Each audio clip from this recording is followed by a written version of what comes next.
Bonjour à toutes et à tous et merci de votre très belle fidélité. La mort, on n'y échappe pas, mais elle n'est pas une fatalité. Voilà que l'évangéliste Jean nous invite à un voyage qui nous déplace intérieurement. Comment s'y prend-il? En nous racontant Dieu. Oui, Dieu se raconte. Il se raconte dans les récits que Jean nous propose dans la première partie de son évangile, des récits, des paroles et des actes de Jésus au cœur des réalités du monde.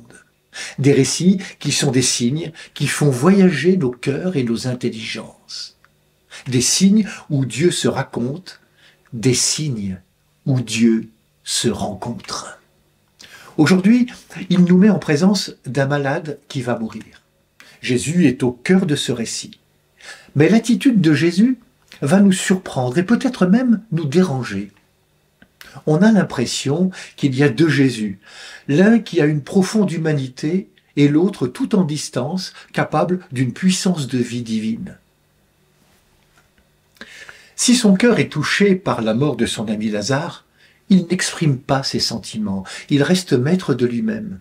Quand il apprend la maladie de son ami Lazare, Jésus ne se déplace pas tout de suite. Il prend même son temps, puis il prononce des paroles comme des petits enseignements qu'il distille, comme pour faire réfléchir ses interlocutrices et interlocuteurs. Il affirme à Marthe et à Marie, cette maladie ne conduit pas à la mort. Et à ses disciples, Lazare, notre ami, s'est endormi. À Marthe, il dit, ton frère ressuscitera, ou encore, moi je suis la résurrection et la vie. Mais Jésus est aussi celui qui est profondément humain. Jésus, nous dit l'Évangile, aimait Marthe et sa sœur, ainsi que Lazare. Jésus a des amis. Quand Marie se jette à ses pieds, Jésus est bouleversé. Il est pris d'émotion. Il pleure. Dieu n'est indifférent à aucune détresse. Si Jésus a pris son temps pour accomplir ce signe de la réanimation de Lazare, c'est sans doute pour ne pas nier la mort et la douleur qu'elle entraîne. Cette douleur est aussi au cœur du récit de l'Évangile, elle n'est pas cachée. C'est peut-être aussi pour laisser s'exprimer les sentiments qui font partie de nos vies. Que puisse aussi s'exprimer à la fois un regret. Seigneur, si tu avais été là, mon frère ne serait pas mort. Mais aussi une profession de foi. Oui, Seigneur, je le crois. Tu es le Christ, le Fils de Dieu. Tu es celui qui vient dans le monde.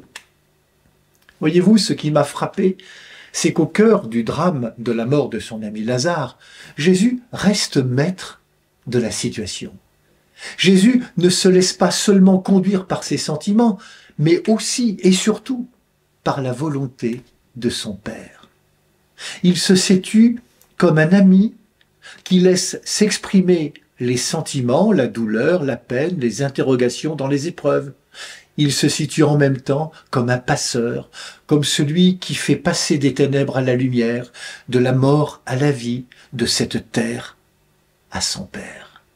Il se situe comme un chemin qui ouvre à l'espérance. Jésus ne cesse d'inviter celles et ceux qui sont avec lui à ne pas rester figés sur la mort de Lazare. Il veut les emmener plus loin. Le regard de Jésus, contrairement à celui des Juifs, des disciples, de Marthe et Marie, n'est plus dans la douleur du présent, mais déjà dans l'avenir. Où Jésus veut-il nous emmener? Il le dit lui-même dans l'Évangile.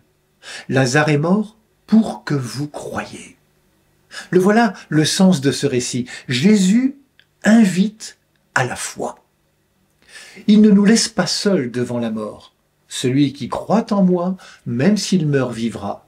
Quiconque vit et croit en moi ne mourra pas. Oui, Jésus invite ses interlocuteurs à se tourner vers lui, à lui faire confiance. La résurrection n'est pas une théorie, c'est une puissance de vie que je suis invité à accueillir dans l'aujourd'hui de ma vie. Devant la mort qui frappe, Jésus reste du côté de la vie. Il nous invite à l'espérance et nous interroge.